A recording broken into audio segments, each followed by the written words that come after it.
বিশাল সাম্ৰাজ্যত যেন অলপ শান্তি নাই। কিন্তু এই অশান্তিৰ মূল কি? মই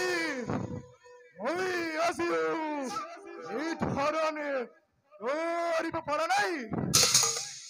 এই কেতুৰি নাম শুনিলেই স্বৰ্গ হত্যা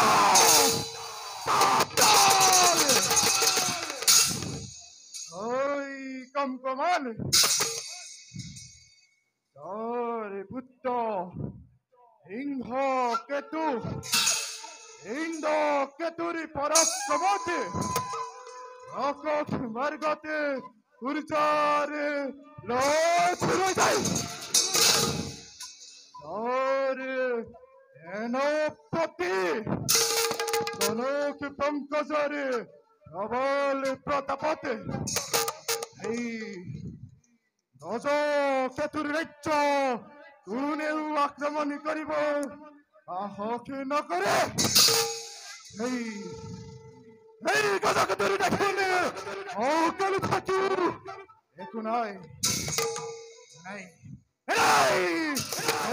এনেকৈ নহব।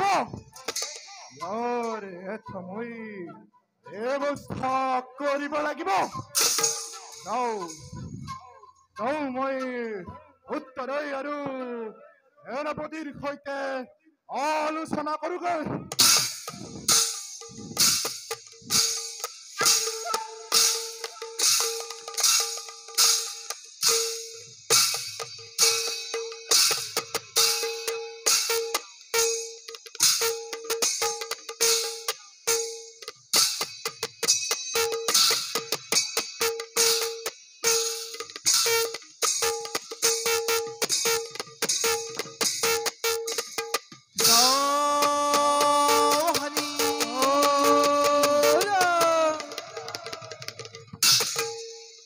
Tak, Rita Zipda, Rita Dina, Zipina.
Poti konok pangkaze উত্তৰই সিংহ কেতু আৰু ইন্দ্ৰ কেতু পিতা তোমালোকে আমাৰ ৰাজ্যৰে অশান্তিৰ কাৰণে কিবা নিৰ্ণয় কৰিব পাৰিলানে? অশেষ চেষ্টা কৰি ৰাজ্যত ঘটি থকা অলৌকিক কাৰ্যবিধান নিৰ্ধাৰণ কৰিব পৰা নাই। স্বৰ্গৰ দেৱতা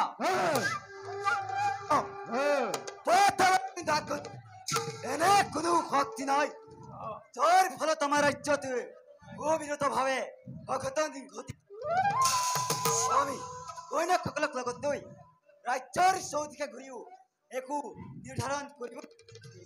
আৰু তুমি ইন্দ্ৰ কেতু এই ক্ষেত্ৰত মই একো সহায় কৰিব নোৱাৰিলো। অঘাতী কাৰণ বিচাৰি যেতিয়াই ইজলৈকে গৈছো তেতিয়াই এক নতুন নতুন অশান্তি অভিজ্ঞতাহে লাভ কৰিছো। কৰবাত হঠাৎ জুই লাগিছে, সৃষ্টি কৰিছে। প্ৰবল মহামাৰীয়ে হাজাৰ হাজাৰ বছৰ মৃত্যু ঘটাইছে আৰু আৰু কত যে কি ঘটনা ঘটিব লাগিছে। নোৱাৰে নোৱাৰে কোনেও নোৱাৰে সেনাপতিয়ে নোৱাৰে জ্যেষ্ঠ পুত্ৰই নোৱাৰে কনিষ্ঠ পুত্ৰই নোৱাৰে তেন্তে পাৰিব কোনে? নাই নাই মই নিজেই কৰিব লাগিব। অৱশ্যক হলে স্বৰ্গ মৰ্ত্য পাতাল বিলীন কৰি এই ৰাজ্যৰ অশান্তিৰ কাৰণে নিৰ্ণয় কৰিম। কাম নকৰিছে মহাৰাজ, নিয়ম আপুনি দেৱাদিদেৱ মহাদেৱক সন্তুষ্ট কৰি ৰাজ্যৰ অশান্তি কাৰণ জানি লোৱাটো ভাল হ'ব। ময়ো তাক কেতিয়াবা যদি ত্ৰিভুৱন বিজয় কৰিবলগীয়া হয় তেন্তে তেন্তে সেই কাম প্ৰথমেই সিংহ এই ইন্দ্ৰকেতু বহি থাকিব। হ'ব উত্তম পৰামৰ্শ। মই আজি দেৱাদিদেৱ মহাদেৱৰ কাষলৈ গৈ মাত্ৰ এবাৰেই জানি ল'ম এই গজকেতুৰ ৰাজ্যত অশান্তি সৃষ্টি কৰি কোনে মৃত্যুৰ সৈতে তালি খেলিছে। মোৰ অনুপস্থিতিৰ কথা তোমালোকে কাকো অনুভৱ কৰিব নিদিবা। সেই গজকেতুৱে নিজ প্ৰাণৰ ভয়তে ৰাজ্য এৰি গুচি গৈছে। যদি ৰজাই ৰাজ্যৰ কাৰণে চিন্তা কৰিব লগা হয় তেন্তে সেনাপতি যুৱৰাজৰ প্ৰয়োজনেই বা কি মহাৰাজ? আপুনি নিশ্চিন্ত যাত্ৰা কৰক। বলা যাত্ৰাৰে প্ৰস্তুতি কৰোগৈ। বলক পিতৃদেৱ।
হৰি নামে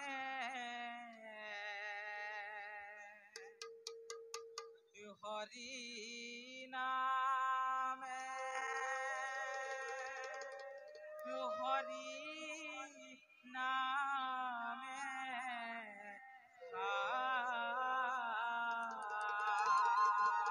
নামে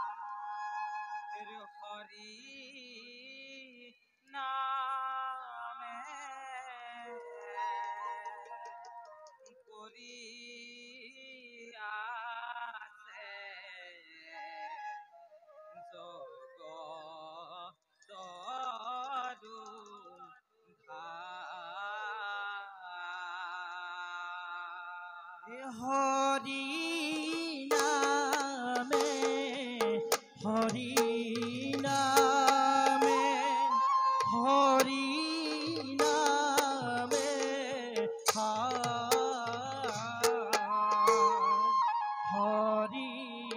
নামে কৰিয়াছে জগতৰু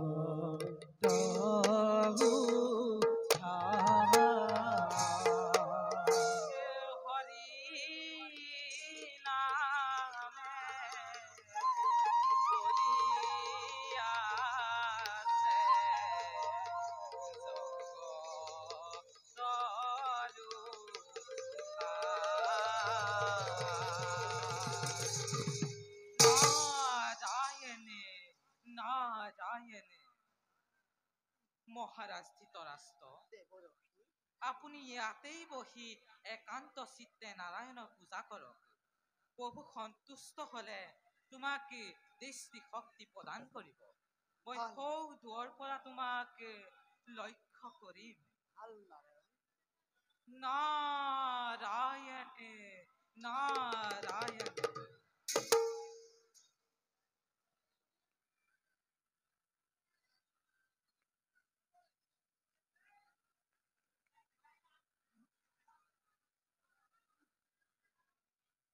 ওম নাৰায়ণে নমঃ। ওম নাৰায়ণে নমঃ। ওম নাৰায়ণে নমঃ। হে জ্যোতিষময় নাৰায়ণ, এই অন্ধক চক্ষু দান কৰি অধমৰ জীৱন সাৰ্থক কৰক প্ৰভু। শক্তি থকা জনৰ যদি সামৰ্থ্য নাথাকে, তেওঁৰ জীৱন কিমান দুখদায়ক সেয়া আপুনি অনুভৱ কৰিছে প্ৰভু। নতু নতু এই তীক্ষ্ণ অস্ত্ৰে আপন শিৰচ্ছেদ কৰি পংগু জীৱন কৰিমি ঘেৰ।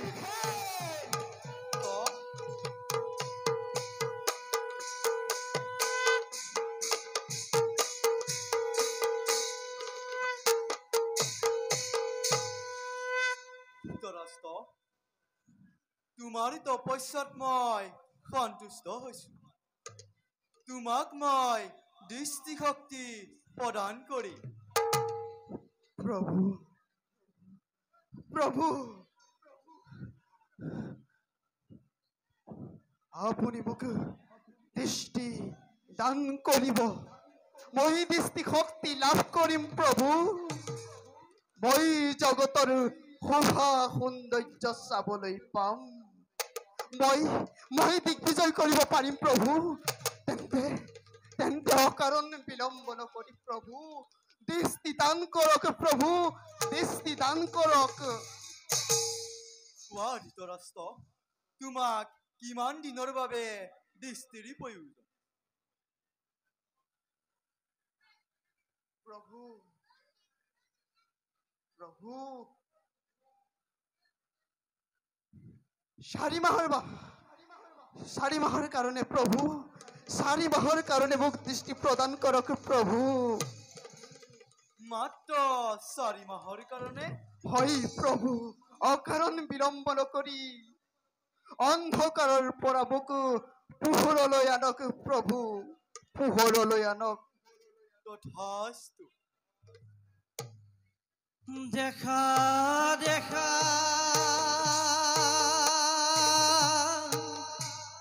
সৰ্বজন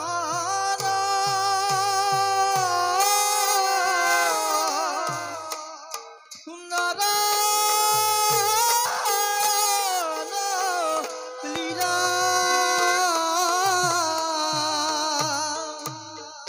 নাৰায়ণ লীলাইতু ৰাম হৰি দুলা নাৰায়ণ লীলাইতু ৰাম হৰি বুলা।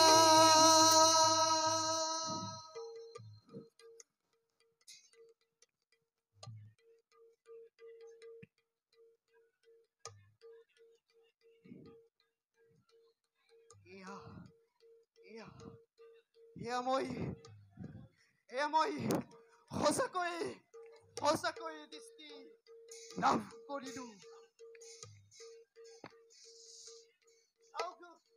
চাওক দেৱৰখী, চাওক জগতবাসী, হিতৰাষ্ট্ৰ জন্মন্ধৰ হৈ পিতা, তুমি আৰু চিন্তা কৰিব নালাগে। মই দিগ্বিজয়ৰ বাবে ওলাই যাম।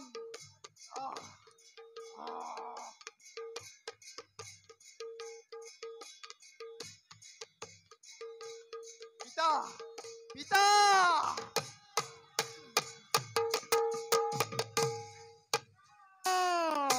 পিতা মোরে এতে দেবে হলো পানি। তুমি এতিয়া কত? ঈশ্বরে মায়ারে বশবর্তী হয়ে মোক জন্ম দি তুমি মোক কিয় পাহৰি গলা? আজি যদি দেখা দিয়ে মোৰ ৰাজ্যৰে অশান্তিৰ কাৰণে জনাই নিদিয়া, এতিয়া মই ব্ৰহ্মকুল দেৱকুল সকলোকে ধ্বংস কৰিম। শুন, পিতা মোৰ প্ৰণিপাতে গ্ৰহণ কৰিব। কওক পিতা, আপোনাৰ পাপৰ ফলতে জন্ম লাভ কৰি মই এনে কি পাপ কৰিলো যাৰ বাবে আমাৰ ৰাজ্যত আজি অলপ শান্তি নাই? কওক পিতা, কওক। মই তাকেই ক'বলৈ আহিছো, অ কিন্তু তাৰ বাবে তই চৰম ত্যাগ কৰিব লাগিব। এয়া যদি তই পাৰিবি, যিকোনো ত্যাগৰ বাবে এই গজকেটো প্ৰস্তুত। মাত্ৰ কওক, কিদৰে মোৰ ৰাজ্যতে শান্তি ঘূৰি আহিব পিতা? তোৰ ৰাজ্যত অশান্তিৰ কাৰণ হৈছে তোৰেই নপুংসক পুত্ৰ চন্দ্ৰকেতু। যেতিয়ালৈকে তোৰ ৰাজ্যত তোৰ দ্বিতীয় ভাৰ্যা প্ৰভাৱতী আৰু তাইৰ নপুংসক পুত্ৰ চন্দ্ৰকেতু থাকিব, তেতিয়ালৈকে তোৰ ৰাজ্যত শান্তি নহয়। মই কি শুনিলো? মোৰ দ্বিতীয় ভাৰ্যা প্ৰভাৱতী আৰু তাইৰ নপুংখ পুত্ৰ চন্দ্ৰকেতুৰ কাৰণে আমাৰ ৰাজ্যতে অশান্তি। এই কথা শুনাৰ আগতে মোৰ মৃত্যু নহল কিয়? এতিয়া মই কি কৰিম পিতা? হাতত হুল সোমালে হাতখন কাটি নেপেলা। হাতত সোমোৱা সেই সোণডাল উলিয়াই পেলাই এতিয়া এতিয়া মই আহিলোহে। পিতা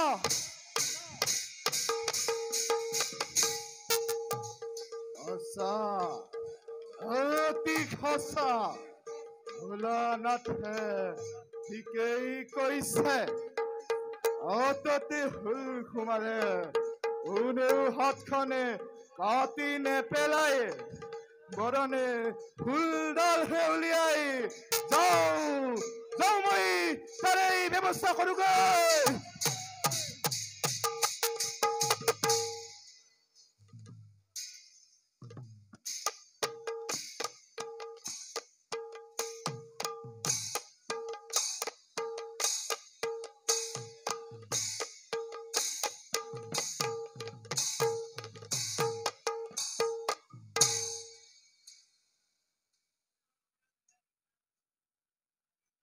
তপস্যাৰ কাৰণে দুই পুত্ৰ বিদুৰ আৰ ধৃতৰাষ্ট্ৰ যোৱা অনেক দিনেই হল, কিন্তু সিহঁত কোনোৱেই বৰ্তমানলৈকে ঘূৰি অহা নাই।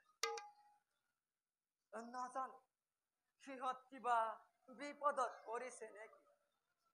মোৰ অধিক চিন্তা ধৃতৰাষ্ট্ৰক লৈ। তেওঁ যদি এইবাৰে দৃষ্টিশক্তি লাভ কৰিব নোৱাৰে, তেনেহলে হয়তো জীয়াই থকা বাসনা তেওঁৰ নাথাকে। হে পৰম পুৰুষ, মোৰ পুত্ৰদ্বয়ৰ মনোবাঞ্ছা পূৰ্ণ কৰ। পৰিপ্ৰাণ গ্ৰহণ কৰক পিতৃদেৱ। বাছা বিদুৰ, তুমি আহিলা। হয় পিতৃদেৱ, কেৱল অহাই নহয়, মই সাধনাত সিদ্ধি লাভ কৰি আহিছো। এয়া এয়া চাওক, নাৰায়ণে মোৰ তপস্যাত সন্তুষ্ট হৈ মোক নাগ ৰক্ষা ধনু প্ৰদান কৰিলে। এতিয়া এতিয়া চিন্তা কাৰণ নাই, মই হেলা ৰঙে ত্ৰিভুৱন জয় কৰিব পাৰিম। পিতৃদেৱ, দাদা ধৃতৰাষ্ট্ৰক পুত্ৰ মহামুনি নাৰদৰ পৰামৰ্শ অনুসৰি দৃষ্টি লাভৰ কাৰণে ধৃতৰাষ্ট্ৰই নাৰায়ণক তুষ্ট কৰিবলৈ অৰণ্যলৈ গৈছে। তেওঁ এতিয়াও ঘূৰি অহা নাই। এতিয়াও ঘূৰি নাই নাই, দাদাক তেনেকৈ অকলে অৰণ্যলৈ যাবলৈ দিয়াটো উচিত নহল। দাদা নিশ্চয় কিবা বিপদ ঘটিছে। মই এতিয়াই দাদাক বিচাৰি অৰণ্যলৈ যাত্ৰা কৰিম। নালাগে বিদুৰ, তুমি অৰণ্যলৈ যোৱাৰ কোনো প্ৰয়োজন নাই। পিতা, মই অৰণ্যৰ বৃক্ষৰ পৰাই নহয়, অন্ধকাৰ অৰণ্যৰ পৰাও ওলাই আহিছো। পিতা, মই দৃষ্টি লাভ কৰিলো। পিতা, সঁচা পুত্ৰ, তুমি দৃষ্টি লাভ কৰিলা।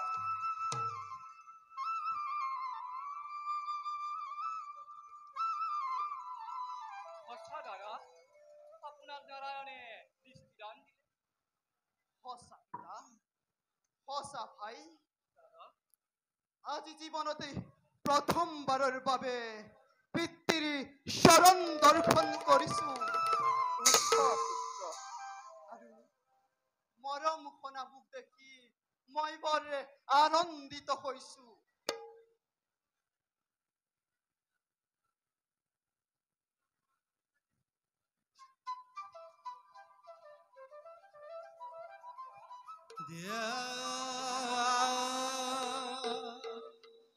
প্ৰীতিৰ শৰণ ধৰিয়ে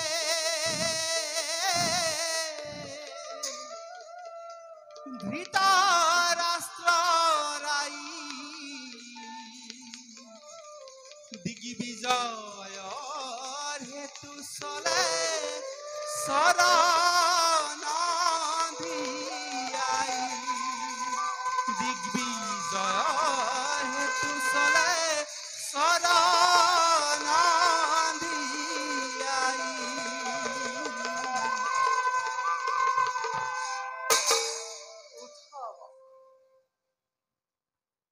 দাদা, মোকো নাৰায়ণে সন্তুষ্ট হৈ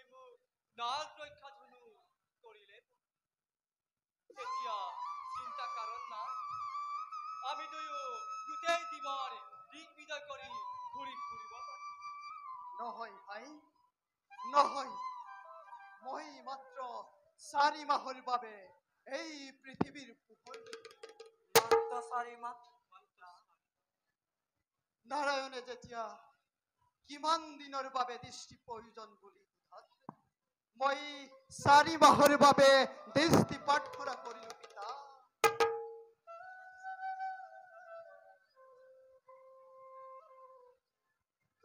হে নাৰায়ণ, তোমাক শত কোটি প্ৰণাম। দুখ নকৰিবা বাছা, জন্মৰ পৰা তুমি অন্ধ হৈ মাত্ৰ 4 মাহৰ বাবে দৃষ্টি লাভ কৰিছা। সেয়া তোমাৰ পৰম সৌভাগ্য। এতিয়া এই অমূল্য সময়খিনি তোমালোকে মানৱ কল্যাণত ব্যৱহাৰ কৰিব লাগে। সেয়া কেনেকৈ সাধন হ'ব পিতৃদেৱ? কওঁ পিতা, এই অমূল্য সময়ৰ এটি ক্ষণো মই অপচয় কৰিব নোৱাৰো পিতা।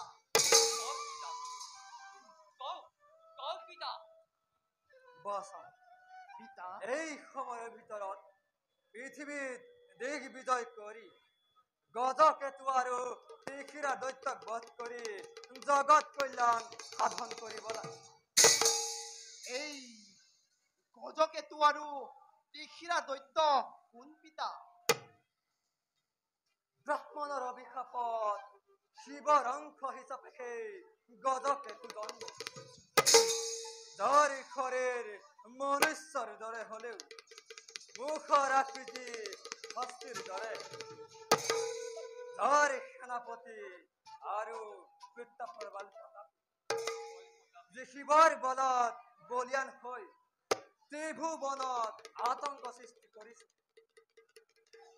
যাৰ অত্যাচাৰত সাধু সন্তে অশেষ নিৰ্যাতনত দিন কটাব লাগিছে, আৰু তীখিৰা 3টা শিৰেৰে সৈতে সেই ভয়াৱহ অসুৰ ভোগাৱতী নদীৰ তীৰত ঋষি মুনি ৰজা মহাৰজা আনহে নালাগে নিজৰ শিৰ কাটি অগ্নিত আহুতি দি অমৰত্ব লাভৰ বাবে যজ্ঞ আৰম্ভ কৰিছে।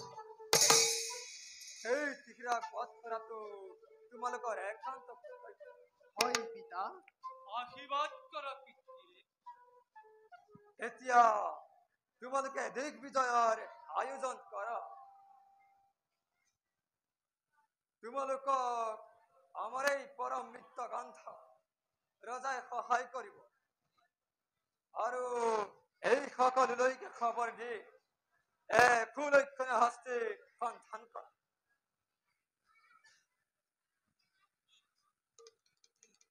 ভাল পিতা। তীখিৰা, গজকেতু, আহতৰ মৃত্যুৰ ক্ষণ চাপিৰ ওচৰ আশীৰ্বাদ কৰক পিতা। ওৰা ভাই, দাদা, ময়ো যাওঁ নিজ কৰ্তব্যত